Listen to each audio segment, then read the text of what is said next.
नमस्कार दोस्तों, आप देख रहे हैं सेल्फ मेड ट्यूटोरियल। आज के इस लेक्चर सीरीज में आप देखेंगे 12th क्लास हिस्ट्री का चैप्टर 6 का पार्ट 3, यानी कि अभी तक चैप्टर 7 तक पढ़ाई हो चुका है, 6 तक, और ये 7 चैप्टर है और इसका पार्ट 3 यानी पार्ट 1, चैप्टर 7 का पार्ट 1 और पार्ट 2 वीडियो मैं अपलोड कर चुकी हूँ। आप प्ले लिस्ट में जाकर देख सकते हैं। तो आज के इस लेक्चर वीडियो में आप देखेंगे चैप्टर 7 में जो चैप्टर आपको पढ़ना है या कोई और सब्जेक्ट आप अदर जो बोर्ड है उससे यदि आप पढ़ते होंगे तो बस आप याद रखिए कि हम्पी विजयनगर का स्थापत्य कला या हम्पी या विजयनगर का स्थापत्य, यानी कि architecture of Hampi Vijayanagara. Okay, ये आपका चैप्टर का नाम है। तो जैसे कि यहाँ पे जो आपका मैप यहाँ पे शो हो रहा है उसमें मैं थोड़ा सा आपको हिंट दे दूँगी विजयनगर के बारे में। और आज के इस लेक्चर वीडियो में जो आप पढ़ेंगे वो सबसे इम्पॉर्टेंट फैक्ट है जिसमें आज डिस्कस करूँगी मैं, वो है विदेशी यात्रियों के अनुसार विजयनगर। यानी कि विजयनगर में दक्षिण का एक प्रांत था विजयनगर में कौन कौन से विदेशी यात्री भारत आए और वो विदेशी यात्री जो भी आए वो किस देश से संबंधित थे, यानी कहाँ किस देश से आए थे, कब आए थे, किस शासक के समय में आए थे, उनके बारे में जानकारी कैसे प्राप्त होती है, उन्होंने कौन सी पुस्तक लिखी, इन सब बातों की जानकारी हमें इस लेक्चर वीडियो के माध्यम से प्राप्त होगी।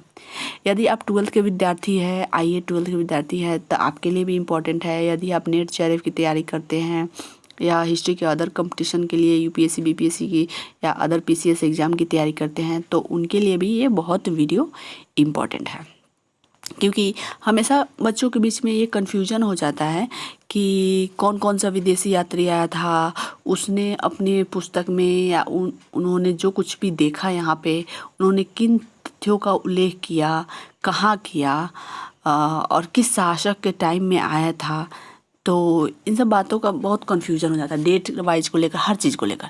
तो इसमें मैं ये सारे प्रॉब्लम्स दूर करूँगी। चलिए सबसे पहले तो यहाँ पे आप देख लीजिए कि ये मैप आपको दिखा रहा होगा, विजयनगर का मैप। ओके,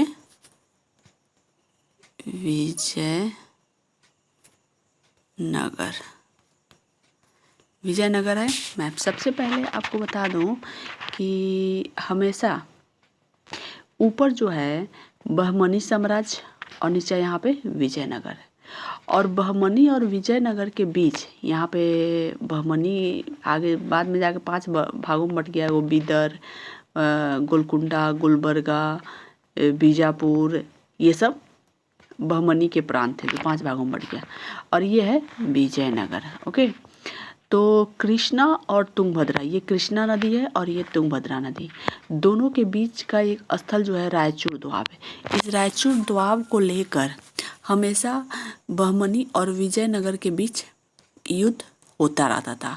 हमेशा उलझने या हमेशा युद्ध की ऐसी परिस्थितियाँ बन जाती थी, ये दोनों राज्य उलझ जाते थे।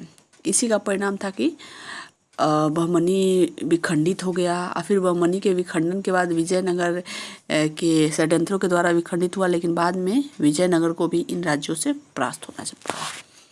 तो ये सब है दक्षिण। ये जो मैप है भारत का वो है दक्षिण के, भारत का दक्षिणी पार्ट है।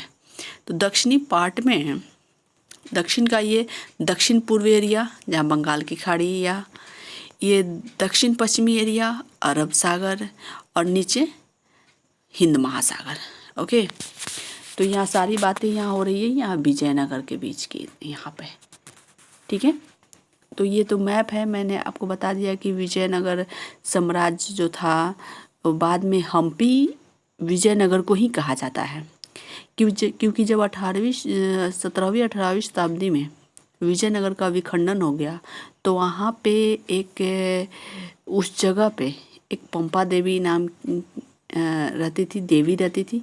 कहा जाता है कि ऐसा एक जिक्र मिलता है, उन्हीं के नाम पर उस जगह का नाम हम्पी पड़ गया।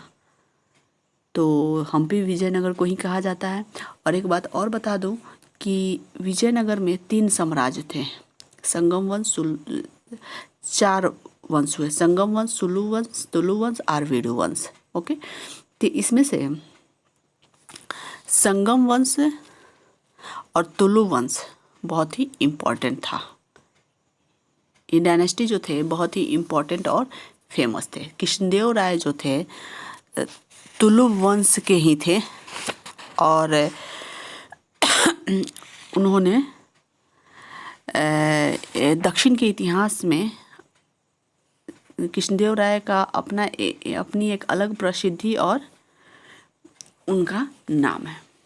चलिए, तो अभी तक और डिटेल्स में जानना चाहते हैं तो पार्ट 1 और पार्ट 2 जो वीडियो है उसको भी आप देख सकते हैं। ये है पार्ट 3, चैप्टर 7 यानी हम्पी या विजयनगर के स्थापत्य का चैप्टर 7 है ये, उसका ये पार्ट 3 है। चलिए आगे बढ़ती हूँ। जो आज का जो टॉपिक है मेन, वो मैं डिस्कस करूँगी आपसे। जैसे कि यहाँ पे आपको दिख रहा है, ठीक है, ये दिखा। हाँ, तो हमने कहा था कि आज के इस लेक्चर सीरीज में आप देखेंगे विदेशी यात्रियों के अनुसार विजयनगर, यानी Vijayanagara according to foreign travellers, यानी विदेशी जो भी आए विजयनगर साम्राज्य दक्षिण में भारत में, तो वो कब आए, किस शासक के टाइम में आए और उन्होंने यहाँ अपनी यात्रा वृत्तांत को कहाँ कलेक्शन किया और उन्होंने भारत के बारे में क्या देखा क्या सुना, उसके बारे में पढ़ेंगे। चलिए आगे बढ़ते हैं। तो कितने व्यक्ति आए थे विजयनगर साम्राज्य में, विजयनगर में? तो टोटल यहाँ पे दिख रहा है 6। विजयनगर में कुल 6 व्यक्ति आए थे। कौन कौन? Nicolo Conti, Abdul Razzaq, Afanasy Nikitin, Eduardo Barbosa, Domingo Paes, Fernando Nunez. Okay, तो चलिए अब दिमाग थोड़ा सा लगाइए कि सबसे पहले विजयनगर की यात्रा पर कौन आया था। क्योंकि विजयनगर जो था दक्षिण का सबसे वैभवपूर्ण, समृद्ध, सामाजिक और आर्थिक के दृष्टि से, स्थापत्य कला की दृष्टि से बहुत ही उल्लेखनीय प्रसिद्ध जगह था। तो वैसे भी भारत को विदेशी यात्री जो भी आए वो कहते रहे कि वो भारत जो है एक सोने की चिड़िया है। तो बहुत सारे लोग विदेशी यात्री के रूप में, कोई वैद्य के रूप में, कोई यात्री के रूप में, तो कोई इतिहासकार के रूप में, अनेक रूपों में वो लोग भारत आते रहे और उन्होंने जिस रूप में भारत को देखा उस रूप में अपने पुस्तकों में जिक्र किया। चलिए आगे देखते हैं।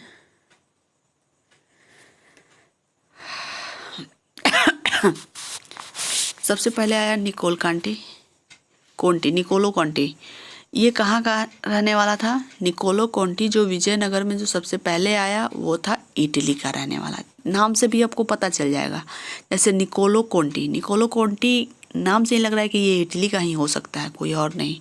निकोलो कॉन्टी कब आया था भारत में? 1420 से 1422 ईस्वी के बीच, ठीक है। उनका यात्रा वृत्तांत कहाँ संग्रहित है, इसके बीच में इतिहासकारों के बीच इस बात को लेकर मतभेद है। और ये किसके समय में आया था? देवराय प्रथम के समय में। किसके समय में आया था? संगम वंश के शासक देवराय प्रथम के समय में आया था निकोलो कॉन्टी, 1420 से 22 के बीच में। इटली का रहने वाला था। दूसरा जो विदेशी यात्री जो विजयनगर साम्राज्य का यात्रा किया वो था अब्दुल रज्जाक एक मुस्लिम व्यक्ति था यात्री, वो ईरान का रहने वाला था। वो कब आया? 1441 से 1442 ईस्वी में। और उसने भारत में जो कुछ भी देखा और जो कुछ भी सुना उसे अपनी पुस्तक मतला सादेन नामक पुस्तक में संग्रहित किया। ये किसके समय में आया था? देवराय द्वितीय के समय में। ओके, तीसरा जो व्यक्ति था विदेशी यात्री, अफनासी निकेतन। अफनासी निकेतन नाम से ही आपको लग रहा होगा कि किस देश का व्यक्ति होगा, तो वो है रूस का व्यक्ति। अफनासी निकेतन जो विजयनगर की यात्रा पर आया था यात्री, वो था रूस का। कब आया था? 1466 से 1472 के बीच में। इन्होंने जो अपनी पुस्तक लिखी, वो पुस्तक का नाम था 3 समुद्रों पार की यात्रा। 3 समुद्रों पार की यात्रा उसने अपनी पुस्तक लिखा। और किस शासक के समय में आया था? मोहम्मद तृतीय बहमनी। मोहम्मद शाह तृतीय बहमनी का शासक था, उसके समय में आया था। चौथा व्यक्ति जो, अब आपको एक याद रखना है, तीसरे नंबर अफनासी निकेतन जो है उसको आपको याद रखना है कि वो मोहम्मद शाह तृतीय के समय में आया था, वो बहमनी शासक के समय में आया था। ओके, ये विजयनगर साम्राज्य में नहीं, बहमनी साम्राज्य में आया था। चौथा विदेशी यात्री जो था एडवर्डो बारबोसा। विदेशी यात्री क्या था? Eduardo Barbosa. कहाँ का रहने वाला था? पुर्तगाल का रहने वाला था। कब आया था? 1516 से 1518 के बीच में आया। उसने अपने जो कुछ भी भारत में देखा, भारत के बारे में सुना जाना, वो अपनी यात्रा वृत्तांत the book of Duarte Barbosa में लिखा। कहाँ, किस पुस्तक में उसका जिक्र किया? The book of Duarte Barbosa. हाँ, और ये डुआर्डो बारबोसा जो था किस शासक के समय में आया था? कृष्णदेव राय के समय में। कृष्णदेव राय, तेनालीराम, ये सब का आपने नाम सुना होगा। ये तुलु वंश के शासक थे। कृष्णदेव राय और तेनालीराम के किस्से, जैसे अकबर और बीरबल के किस्से बहुत ही प्रसिद्ध हैं, उसी तरह तेनालीराम और कृष्णदेव राय के किस्से बहुत फेमस है। तो आया था कौन? एडवर्ड बारबोसा, पुर्तगाली था जो कृष्णदेव राय के समय में आया था। पांचवा जो विदेशी यात्री जो विजयनगर साम्राज्य का यात्रा किया, वो था डोमिंगो पेइस। डोमिंगो पेइस जो था पुर्तगाल का रहने वाला था। 1520 से 22 ईस्वी के बीच आया था। डोमिंगो पेइस की कथा, इसकी पुस्तक का नाम क्या है? डोमिंगो पेइस की कथा। ये भी यात्री आया था कृष्णदेव राय के समय में। ओके, छठा जो विदेशी यात्री वो आया था, वो था फर्नाओ नूनीज। फर्नाओ नूनीज कहाँ का रहने वाला था? पुर्तगाल का रहने वाला था। कब भारत की यात्रा किया? 1535 से 1537 के बीच में। इसने अपनी यात्रा वृत्तांत किस ग्रंथ में संग्रहित किया? Chronicle of फर्नाओ। क्रॉनिकल ऑफ फर्नाओ में संग्रहित किया। और किसके समय में आया था? अच्युत देव राय के समय में। अच्युत देव राय किस वंश का था? तुलु वंश का था। ओके, तो ये रहा विदेशी यात्रियों के अनुसार जो विजयनगर में आए थे, वो कब आए थे, कहाँ के थे, तो ये तो आप अच्छे से याद कर लीजिएगा। लेकिन इस लेक्चर वीडियो में मैं आपको एक और बात बताऊंगी कि ये जो भी विदेशी यात्री विजयनगर की यात्रा पर आए, उन्होंने भारत को किस रूप में देखा, यहाँ के शासकों को किस रूप में देखा, भारत में आकर उन्होंने क्या देखा, किन तथ्यों का उल्लेख किया, इसके बारे में भी मैं चाहती हूँ कि थोड़ा सा मैं आपको बता दूँ। चलिए, बिना समय गंवाए मैं जिक्र करूँगी। सबसे पहला नाम आता है निकोल कांटी का। निकोलो कॉन्टी जो आया था 1420 से 22 में। कहाँ का रहने वाला था? इटली का रहने वाला था। ठीक है, उसने ये बताया है विजयनगर के बारे में। उसने कहा है, जब विजयनगर की वह यात्रा पर आया था, कहा कि विजयनगर जो है एक विशाल नगर है जो अत्यंत ढालू पर्वतों के निकट स्थित है। उसके अनुसार किसके अनुसार? निकोल कांटी के अनुसार विजयनगर जो है ढालू पर्वतों के निकट स्थित है। नगर का घेरा कितना है? 60 मील है। इसकी दीवारें पहाड़ों तक फैली है और नीची घाटियां हैं। इस नगर में 90,000 मनुष्य ऐसे हैं जो सशस्त्र धारण करने के योग्य हैं। ओके, तो ये कहा था किसने? निकोलो कांटी ने, यानी कि विजयनगर के सौंदर्य के बारे में और वहाँ के लोगों के वीरता के बारे में जिक्र किया है। सेकंड जो आया था वो था अब्दुल रज्जाक। अब्दुल रज्जाक जो था वो मध्य एशिया के शासक शाहरुख का इतिहासकार था। किसका इतिहासकार था? शाहरुख। अब आप समझ रहे होंगे कि शाहरुख था कौन। तो शाहरुख जो था वो तैमूर लंग का आपने नाम सुने होइएगा।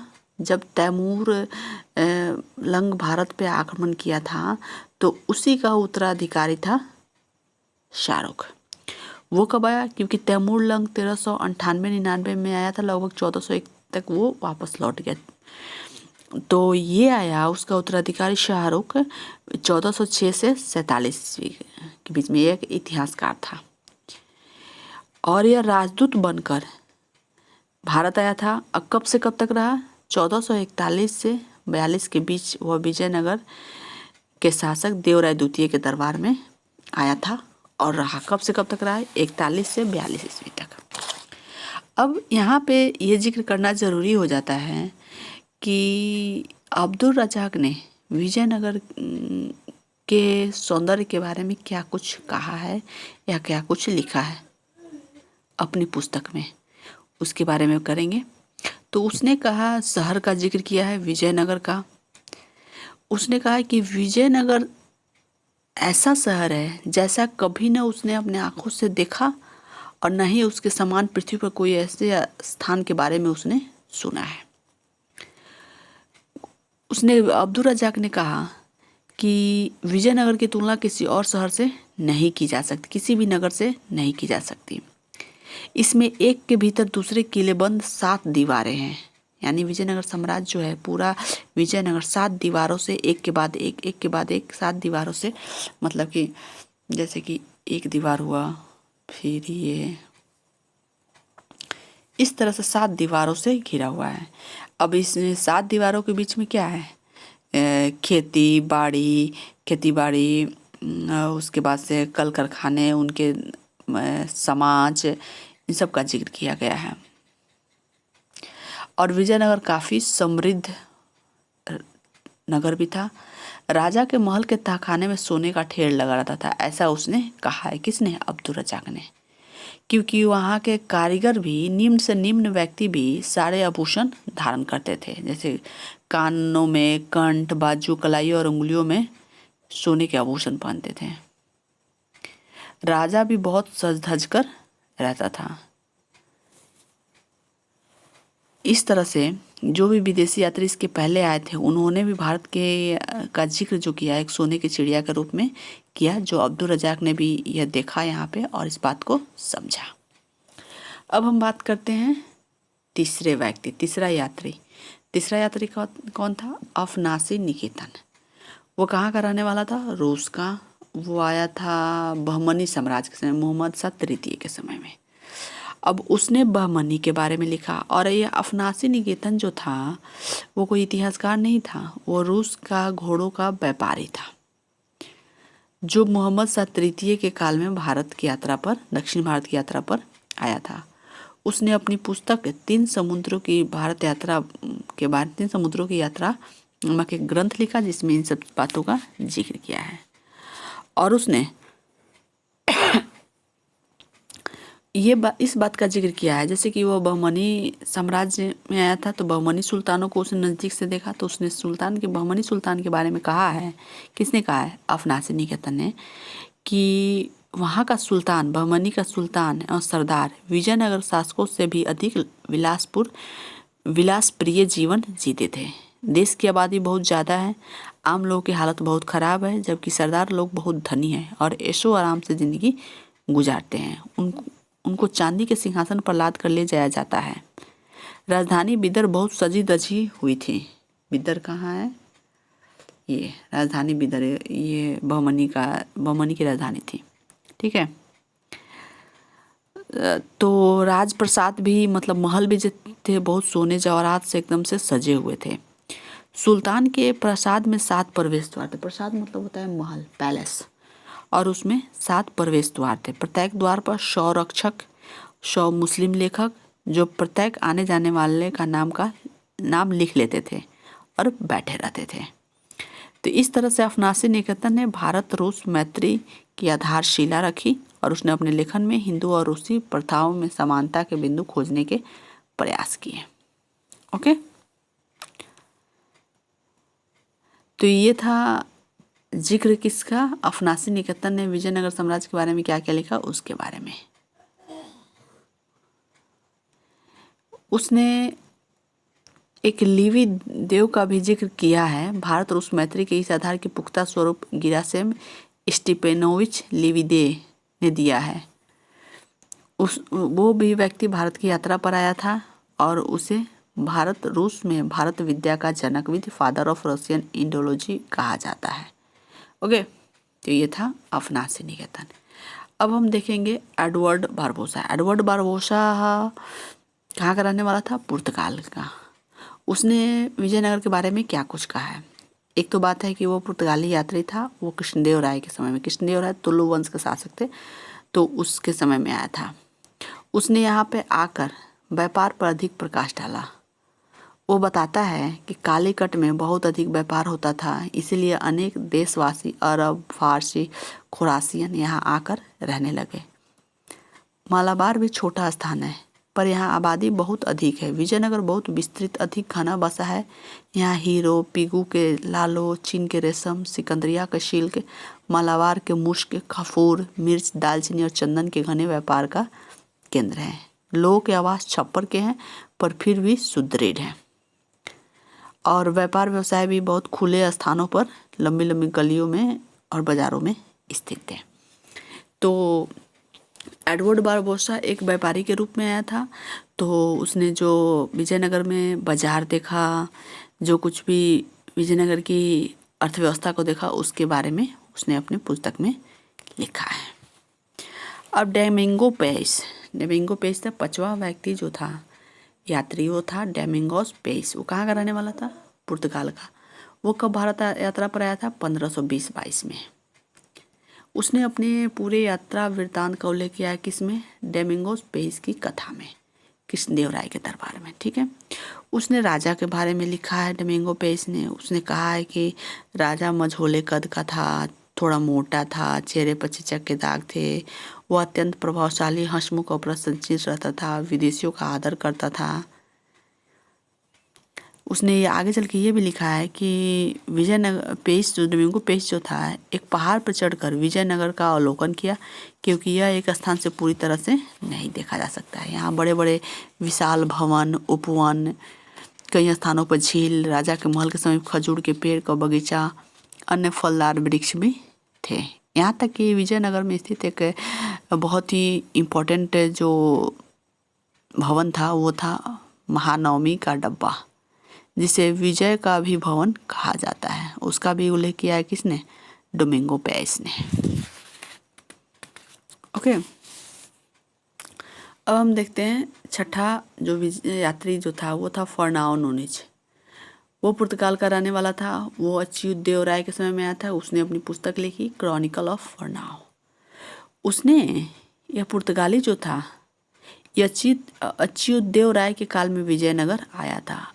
उसने लिखा है कि विश्वासघात करने वाले सरदार को एक लकड़ी की सूली पर जीवित लटका दिया जाता था और निम्न श्रेणी के लोगों का उनका चाहे कोई अपराध हो, राजा बाजार में सिर काटने की आज्ञा देता है। हत्या का भी यही दंड दिया जाता है। केवल मल्ल युद्ध में प्राण हरण अपराध नहीं है। समस्त भूमि पर राजा का अधिकार है और उसी के हाथों से यह सरदार को प्राप्त होती है। सीवेल ने अपनी पुस्तक ए फॉरगॉटन एम्पायर में पेस और नूनीज के विवरणों का उपयोग किया है। नूनीज घोड़ों का व्यापारी था। नूनीज किसका था? फर्नाओ नूनीज कौन था? घोड़ों का व्यापारी था, पुर्तगाल का रहने वाला था। ठीक है। तो मोहम्मद कासिम, जो कि फरिश्ता के नाम से प्रसिद्ध है, कि ग्रंथ तारीख ए फरिश्ता से मिलकर इन विदेशी यात्रियों के विवरण की जांच इतिहासकारों द्वारा की गई है। तो ये रहा आपका विजयनगर की यात्रा पर आने वाले विदेशी यात्रियों का यात्रा वृत्तांत और उनके द्वारा उल्लेख किए गए जगहों, शासकों, समाजों के बारे में चर्चा की गई आज की इस लेक्चर वीडियो में। तो ये वीडियो बहुत ही इम्पोर्टेंट है। आपको एक जगह इकट्ठे जो मटेरियल है वो आपको मिल गया। नेट के एग्जाम में भी पूछे जाएंगे और अदर आप कंपटीशन की तैयारी करते हैं तो उसके लिए भी ये बहुत ही इम्पोर्टेंट है कि विजयनगर साम्राज्य में कौन कौन से विदेशी यात्री आए थे, कहाँ के रहने वाले थे, कब आए थे, किस शासक के टाइम में आए थे, उन्होंने अपनी यात्रा वृत्तांत का उल्लेख किन ग्रंथों में किया है। इन सब तथ्यों की जानकारी आपको मिलेगी इस वीडियो को यदि आप लास्ट तक देखेंगे। तो आप हमें ज़रूर बताएं कि आपको ये वीडियो कैसा लगा। वीडियो इम्पोर्टेंट लगा हो, आपके लिए फ़ायदेमंद हो, तो आप इस वीडियो को ज़रूर देखें। अगर आप वीडियो को देखते हैं तो अपने दोस्तों के बीच शेयर भी कीजिए, वीडियो को लाइक कीजिए। अगर आपने चैनल को सब्सक्राइब नहीं किया तो चैनल को सब्सक्राइब कर लीजिए। ये आज की लेक्चर सीरीज में आप देख रहे थे विजयनगर या हम्पी का स्थापत्य के अंतर्गत चैप्टर 7 के अंतर्गत इम्पॉर्टेंट जो टॉपिक था, विदेशी यात्रियों के अनुसार विजयनगर का उल्लेख, या कौन कौन से विदेशी यात्री विजयनगर साम्राज्य की यात्रा पर आए थे। ओके, तो अब हमें ज़रूर बताएं कि वीडियो कैसा लगा। वीडियो को लाइक शेयर कमेंट करना ना भूलें, चैनल को सब्सक्राइब कर लें। फिर मिलते हैं एक नए वीडियो के साथ और एक नए चैप्टर के साथ, 12th के 11th के नए चैप्टर के साथ, नए टॉपिक के साथ। तब तक के लिए पढ़ते रहिए, मुस्कुराते रहिए, हंसते रहिए।